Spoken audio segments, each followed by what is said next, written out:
मेरा नाम है साजिद ज़ुहैब और आप लोग देखना शुरू कर चुके हैं ज़ुहैब स्पीक्स। दोस्तों, द केरला स्टोरी नाम की जो मूवी आने वाली है, यानी जो 5 मई को रिलीज़ हो रही है, उसके बारे में आप में से लगभग सभी लोगों ने ऑलरेडी सुन ही लिया होगा। उसकी वजह यह है कि क्योंकि पिछले 5-6 दिन से लगातार देश की लगभग सभी सीरियस प्रॉब्लम्स को छोड़कर, सभी सीरियस मुद्दों को छोड़कर मेन स्ट्रीम मीडिया की तरफ से इसी टॉपिक पर बहस की जा रही है, इसी टॉपिक पर डिबेट की जा रही है। अब डिबेट करने के पीछे का रीज़न भी यही है क्योंकि ये जो मूवी है ये दरअसल केरला के ऊपर बनाई गई है कि जो एक साउथ इंडियन स्टेट है और साउथ इंडिया की ही एक स्टेट के जिसका नाम कर्नाटका है, उसमें चुनाव आ रहे हैं। तो भाई माहौल तो बनाना है और उसी माहौल बनाने के लिए इस फिल्म का बखूबी इस्तेमाल किया जा रहा है। वैसे तो ऑलरेडी मैं इस पूरी मूवी के ऊपर गहराई से बात कर चुका हूं और अपने दूसरा जो मेरा मेन चैनल है यानी कि RH नेटवर्क, उसके ऊपर एक वीडियो बना चुका हूं जिसको आप लोग सर्च करके देख सकते हैं।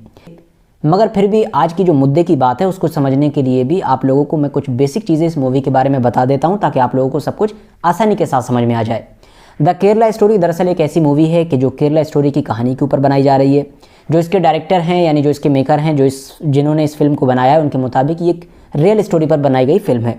रियल स्टोरी किसके बारे में है? ये दरअसल एक लड़की की रियल स्टोरी बताती है जिसका नाम फिल्म में शालिनी दिखाया गया है। एक ऐसी लड़की कि जो हिंदू धर्म से बिलोंग करती है, एक नर्सिंग कॉलेज में पढ़ती है, मगर बाद में धीरे धीरे उसके दोस्त मिलते हैं जो मुस्लिम होते हैं, वो उसका माइंड डाइवर्ट करते हैं, उसका ब्रेन वॉश करते हैं, उसको बहलाते हैं, बलगलाते हैं और उसको इस्लाम की तरफ ले जाते हैं। इस्लाम न सिर्फ कबूल करवाते हैं,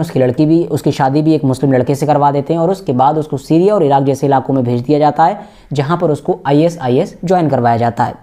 कुल मिलाकर इस मूवी में ये संदेश देने की कोशिश की गई है कि केरला इस वक्त एक ऐसी स्टेट है कि जहाँ पर हिंदू धर्म खतरे में है। क्यों खतरे में है? क्योंकि वहाँ पर जो है ऐसे बहुत सारे मिशन चलाए जा रहे हैं खुले तौर पर, जहाँ पर लोग इकट्ठा होकर जो गैर मुस्लिम हैं, अब वो चाहे ईसाई हों या हिंदू हों, उनकी लड़कियों का ब्रेन वॉश कर रहे हैं, उनकी लड़कियों को इस्लाम की तरफ लेकर आ रहे हैं लड़कों और लड़कियों की मदद से। और न सिर्फ फिर उनको अपने धर्म में दाखिल करवा रहे हैं यानी इस्लाम कबूल करवा रहे हैं, बल्कि उनकी शादी लड़कों से करवा दे रहे हैं, मुस्लिम लड़कों से, और फिर इनको जो है इराक, सीरिया और इस जैसे उन सारे इलाकों में भेजा जा रहा है जहां पर आतंकवादी गतिविधियां और जहां पर आतंकवादी संगठन एक्टिव हैं, खासतौर से ISIS को ज्वाइन करने के लिए। अब आप लोगों को अगर मैं बैकग्राउंड से बताऊं तो दरअसल इस मूवी का जो टीज़र था,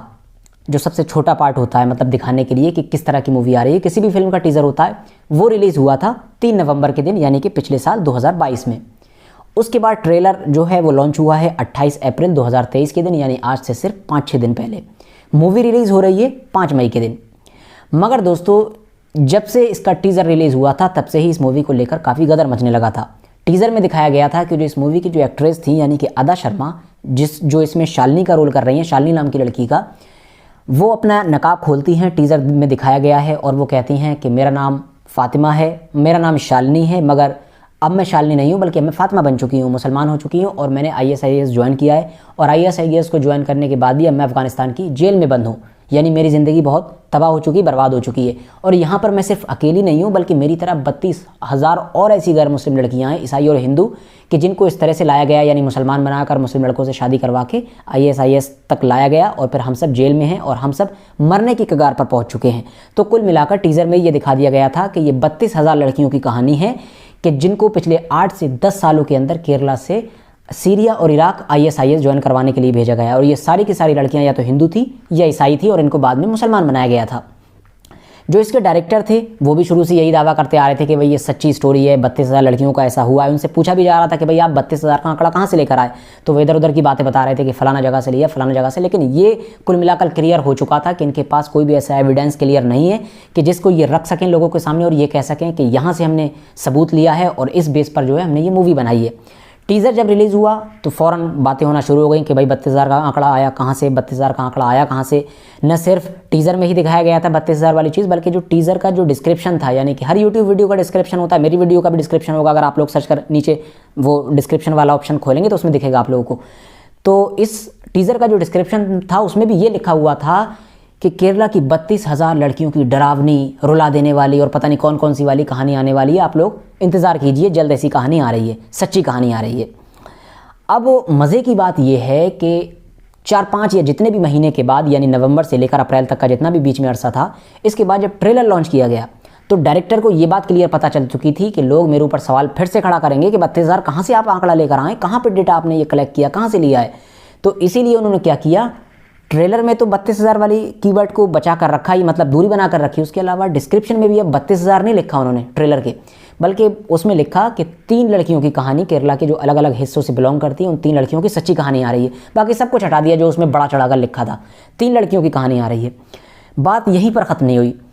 जब ये ट्रेलर आया उसके बाद इस बात पर तो किसी ने गौर नहीं किया कि भाई डिस्क्रिप्शन बदल चुका है, मगर फिर भी लोगों ने फिर से सवाल उठाना शुरू किए कि भाई ये नफरत फैलाने के लिए आप क्यों कर रहे हैं 32,000 वाली बात। इवन लोग यहीं पर नहीं रुके, बल्कि अब बहुत सारे लोगों ने केरला में इनाम रखना शुरू कर दिया, चैलेंज करना शुरू कर दिए कि अगर इस मूवी के मेकर्स यानी कि डायरेक्टर्स, प्रोड्यूसर या जो भी होंगे स्क्रिप्ट राइटर वगैरह, उनमें से कोई या फिर उन लोगों में से भी कोई जो इस मूवी को सपोर्ट कर रहे हैं, अगर किसी ने भी हमको ये एविडेंस दे दिया कि हाँ केरला में ऐसा कुछ हुआ है तो हम उसको इनाम देंगे। किसी ने 11 लाख का इनाम रखा, किसी ने 1 करोड़ का इनाम रखा, किसी ने 50 लाख का इनाम रखा, और हर जगह यही ट्रेंड चलाया जा रहा था कि भाई सबूत दो 32,000 लड़कियों वाली बात का, और 1 करोड़ 50 लाख जितने का इनाम है जिस ऑर्गेनाइजेशन की तरफ से या जिस भी ग्रुप की तरफ से, आप उस इनाम को ले जाओ। इवन बड़े बड़े पॉलिटिशियन ने भी इस इनाम को शेयर किया। शशि थरूर ने शेयर किया, जो वहाँ से एमपी हैं, केरला के बहुत बड़े नेता हैं कांग्रेस के, मगर कोई भी सामने आने के लिए तैयार नहीं था। सामने आता कैसे जब सब कुछ तो बिल्कुल प्रोपेगेंडा है, झूठ के सिवा उस मूवी में कुछ है ही नहीं। मगर इसी बीच एक बड़ा कांड हुआ। कांड क्या हुआ कि जब हालात बिगड़ते हुए देखे और जो इस मूवी के जो मेकर्स हैं उन्होंने देखा कि भाई इससे तो हमारे लोगों के ऊपर फ़र्क पड़ रहा है, क्योंकि जो मूवी को सपोर्ट कर रहे थे उन्होंने भी देखा कि जब इनाम रखा जा रहा है उसके बावजूद भी कोई सामने निकल कर नहीं आ रहा है तो भाई कुछ तो करना पड़ेगा, मामला ख़राब है। तो उन्होंने क्या किया, चुपके से जो पुराना टीज़र था जो 28 नवंबर को अपलोड हुआ था, जिसमें बाकायदा सब लिखा हुआ था कि 32,000 लड़कियों वाली कहानी, अब उसको भी बदल दिया उन्होंने। चुपके से उसमें 32,000 की जगह 3 लड़कियों की कहानी कर दिया। ये चीज़ किसी की पकड़ में आई नहीं। सबसे पहले जो है ट्विटर पर जो मोहम्मद ज़ुबैर हैं, जो अपनी इन्वेस्टिगेटिंग जर्नलिज्म और उसके अलावा फैक्ट चेकिंग की वजह से काफ़ी मशहूर हैं, उन्होंने सबसे पहले इस चीज़ को कैप्चर किया और स्क्रीनशॉट शेयर किए कि भाई देखिए जब ये रिलीज़ हुआ था टीज़र तब इन्होंने 32,000 लिखा था, और अब जब इतना मुद्दा उठ गया, चैलेंज हो रहे हैं और जब पानी सर से ऊपर जा चुका है तो इन्होंने इसे भी 3 कर दिया कि 3 लड़कियों की कहानी आ रही है, सब कुछ हटा दिया। अब जब इस चीज़ को लेकर हल्ला मचा है कि भाई तुम तो झूठे हो, तुम्हारे पास तो कोई एविडेंसेस है ही नहीं, तुम तो पूरा प्रोपेगेंडा चला रहे हो, तुम तो खुद ही पीछे हट गए हो, तुमको पता है कि अगर हाई कोर्ट वगैरह या किसी कोर्ट में जाएंगे, चैलेंज कर दिया ठीक तरीके से, तुम तो झेल भी नहीं पाओगे इस पूरे मैटर को, तो तुमने अब इसका डिस्क्रिप्शन ही बदल दिया। अब इस चीज़ को लेकर इनके अपने लोग भी इनके खिलाफ होने लगे। तो अब इन्होंने क्या किया, कहानी यहीं पर ख़त्म नहीं की। इन्होंने जब ज़ुबैर के शेयर करने की वजह से ज़्यादा बवाल कटा तो 1-2 दिन के बाद उसे फिर से चेंज कर दिया और फिर से 32,000 कर दिया। मगर ये बात सब लोगों की समझ में आ चुकी है कि दाल में कुछ काला नहीं है, बल्कि पूरी की पूरी दाल ही काली है। फिलहाल दोस्तों आज की अपनी वीडियो को हम यहीं पर ख़त्म करते हैं। वीडियो पसंद आई हो वीडियो को लाइक करना, अपने दोस्तों के साथ ज़रूर शेयर करें, और इसी तरह की नॉलेजेबल और अपडेटेड वीडियोज़ हमेशा देखने के लिए मेरे इस चैनल को ज़रूर सब्सक्राइब कर लें, और हाँ बेल आइकन को दबाना ना भूलें।